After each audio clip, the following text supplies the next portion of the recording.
आज आपण सोडवणार आहोत इरा सेशन 23। सगळ्यात पहिले आपल्याला सेशनचा परिचय पाहायचा आहे। त्यानंतर ऑफिस स्किल्स मध्ये जा। ऑफिस स्किल्स मध्ये गेल्यानंतर यामध्ये एकच नॉलेज चेक दिलेला आहे, तर पहिलं नॉलेज चेक इथून स्टार्ट करायचं आहे। त्यानंतर इथून स्टार्ट बटनावर क्लिक करा।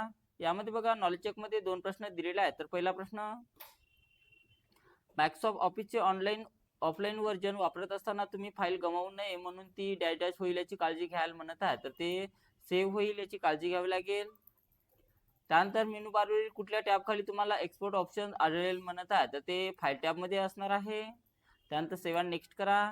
येस बटनावर क्लिक करायचं आहे। तर अशा प्रकारे आपलं नॉलेज चेक सोडवणं झालेलं आहे आणि या ठिकाणी आपला स्कोर पूर्णपैकी पूर्ण इथं आलेला आहे। त्यानंतर आपल्याला नॉलेज चेक झाल्यानंतर आपल्याला सिम्युलेशन क्वेश्चन सोडवायचे आहेत। तर सिम्युलेशन्स वर क्लिक करा आणि इथून स्टार्ट करायचं आहे।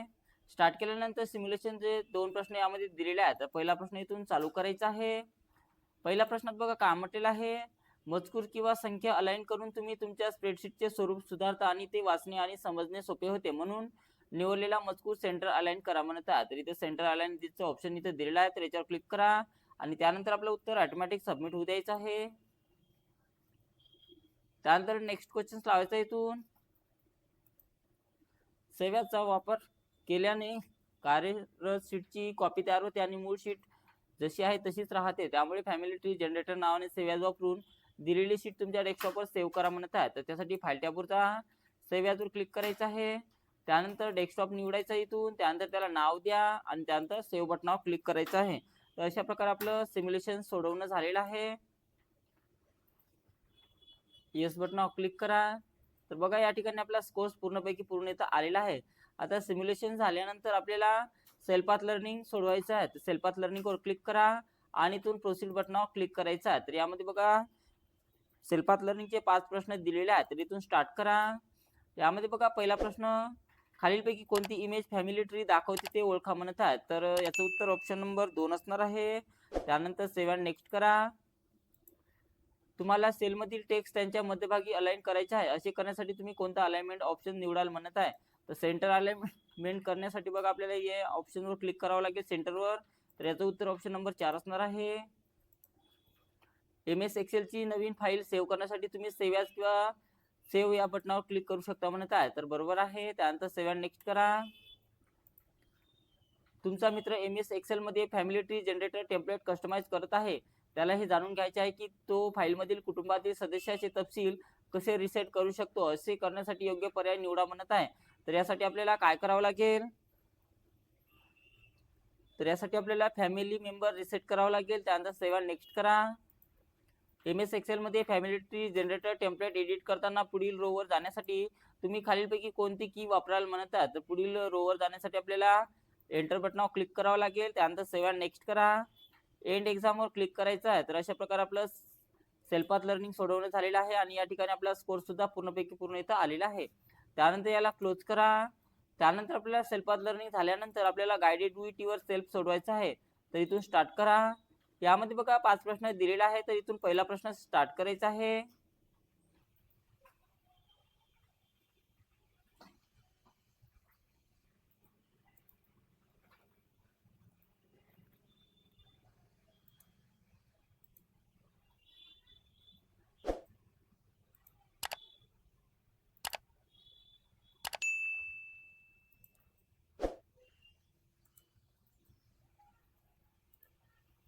त्यानंतर इथून नेक्स्ट क्वेश्चन लावायचा आहे।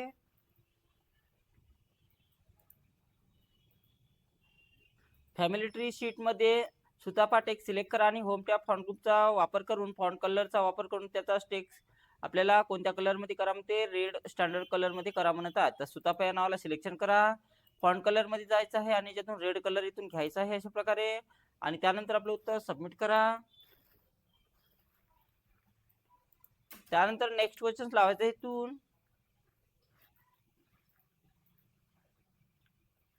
फाईल टॅब सेव्हचा वापर करून फॅमिली ट्री वर्कबुक तुमच्या डेस्कटॉपवर फॅमिली ट्री जनरेटर नावाने सेव्ह करा म्हणत आहे। तर त्यासाठी आपल्याला फाईल टॅबवरचा सेव्हवर जायचं आहे। डेस्कटॉप निवडा। डेस्कटॉप निवडल्यानंतर आपल्याला ज्या नावाने सेव्ह करायचं असेल ते नाव याच्यातून आपल्याला कॉपी करून घ्यायचं आहे आणि तेच नाव त्यामध्ये त्याला द्यायचं आहे अशा प्रकारे, किंवा तुम्ही डायरेक्ट टाईप सुद्धा करू शकता। त्यानंतर सेव्ह बटनावर क्लिक करा आणि त्यानंतर आपलं उत्तर सबमिट करा। त्यानंतर नेक्स्ट क्वेश्चन लावायचा इथून. फॅमिली ट्री शीट मध्ये सेल राकेश सिलेक्ट करा म्हणते. होम टॅब अलाइनमेंट ग्रुपचा वापर करून ते सेंटर अलाइन करा म्हणत आहे. तर सेंटर मध्ये घ्यायचं आहे. तर आपल्याला राकेश या नावाला सिलेक्शन करा आणि ज्यातून सेंटर अलाइनमेंट त्याला द्यायचे आहे. त्यानंतर आपलं उत्तर सबमिट करा. आणि शेवटचा प्रश्न बघा.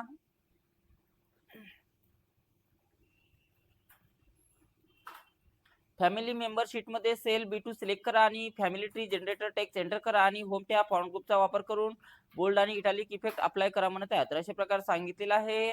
तर त्यासाठी आपल्याला B2 ला सिलेक्शन करायचं आहे. B2 ला सिलेक्शन करा. त्यानंतर आपल्याला काम म्हटलेलं आहे त्यामध्ये आपल्याला फॅमिली ट्री जनरेटर हे नाव त्यामध्ये टाकायचं आहे. तर ते नाव कॉपी करा आणि ते नाव त्यामध्ये आपल्याला कॉपी पेस्ट करायचं आहे अशा प्रकारे. त्यानंतर त्याला बोल्ड करा म्हणते आणि त्यानंतर इटालिक करा म्हणतात. तर इथून बोल्ड करा आणि त्यानंतर इटालिक करा आणि नंतर आपलं उत्तर सबमिट करायचं आहे. तर अशा प्रकारे आपले सर्व गाइडेड डू इट युअर सेल्फचे प्रश्न झालेले आहेत. त्यानंतर आपल्याला एंड एक्झामवर क्लिक करा. त्यानंतर येस बटनावर क्लिक करायचं आहे. तर इथे स्कोर्स आपण पाहू शकतो पूर्णपैकी पूर्ण इथं आलेला आहे. त्यानंतर आपल्याला सेशन कम्प्लिशन टेस्ट सोडवायचं आहे. तर सेशन कम्प्लिशन टेस्टवर क्लिक करा आणि इथून स्टार्ट करायचं आहे. तर यामध्ये बघा 10 प्रश्न आहे. तर पहिला प्रश्न, पीसी असेंबल करताना तुम्ही रॅम चुकीच्या स्लॉटमध्ये जोडली तर काय होऊ शकते म्हणत आहे. तर त्यासाठी संगणक सुरू होणार नाही हे त्याचं उत्तर असणार आहे. त्यानंतर सेव्ह अँड नेक्स्ट करा. तुम्हाला प्रथम प्रोजेक्ट फाईल कायमस्वरूपी साठवायच्या आहेत तर कोणता घटक वापरायला म्हणत आहे. तर त्यासाठी आपल्याला हार्ड डिस्क वापरावं लागेल. त्यानंतर सेव्ह अँड नेक्स्ट करा. गेम खेळताना तुमचा गेमिंग पीसी पटकन गरम होतो कोणता भाग प्रथम तपासायला पाहिजे म्हणत आहे. तर यासाठी आपण कूलिंग फॅन्स तपासायला पाहिजे. त्यानंतर सेव्ह अँड नेक्स्ट करा. जर संगणकाचा मदरबोर्ड खराब असेल तर कोणती समस्या सर्वात जास्त होण्याची शक्यता आहे म्हणत आहे. तर कोणती समस्या आहे बघा. तर संगणक अजिबात चालणार नाही हे त्याचं उत्तर असणार आहे. त्यानंतर सेव्ह अँड नेक्स्ट करा. टेक्निशियन संगणकात अतिरिक्त रॅम का वाढवेल म्हणत आहे. तर एकाच वेळी अधिक प्रोग्राम चालवण्यासाठी रॅम वापरल्या जाते किंवा वाढवल्या जाते. त्यानंतर सेव्ह अँड नेक्स्ट करा. सिस्टीम तपासणी दरम्यान तुम्हाला लक्षात येते की संगणक बंद केल्यावर डेटा गायब होतो. ही कोणती मेमरी आहे म्हणत आहे. तर ही कोणती असते बघा. तर ही रॅम मेमरी आहे. त्यानंतर सेव्ह अँड नेक्स्ट करा. संगणक प्रयोगशाळेत शिक्षक विद्यार्थ्याला बायो साठवणारा भाग शोधायला सांगतात. तो कोणता भाग आहे म्हणतात. तर तो कोणता भाग आहे. तर याचं उत्तर रॉम आहे. त्यानंतर सेव्ह अँड नेक्स्ट करा. तुमच्या वर्गात एक जुना डेस्कटॉप दुरुस्त केला जात आहे आणि कुणीतरी SMP म्हणून पॉवर केबल काढली तर काय होईल म्हणत आहे. तर कोणत्याही घटकाला वीज मिळणार नाही हे त्याचं उत्तर असणार आहे. त्यानंतर सेव्ह अँड नेक्स्ट करा. तुमच्या संगणकावर सुरू करताना नो बूट डिव्हाइस फाउंड असा संदेश दिसतो तर कोणता भाग खराब असण्याची शक्यता आहे. तर याचं उत्तर हार्ड डिस्क आहे. त्यानंतर सेव्ह अँड नेक्स्ट करा. मदरबोर्डवर एक्सपान्शन स्लॉट्स का असतात म्हणत आहेत. तर यासाठी साऊंड किंवा ग्राफिक्स कार्ड सारखे अतिरिक्त घटक जोडण्यासाठी असतात. तर हे त्याचं उत्तर आहे. त्यानंतर सेव्ह अँड नेक्स्ट करा. येस बटनावर क्लिक करायचं आहे. तर अशा प्रकारे आपलं सेशन एंड टेस्ट सोडवणं झालेलं आहे आणि अशा प्रकारे आपला इरा सेशन 23 सोडवायचं आहे.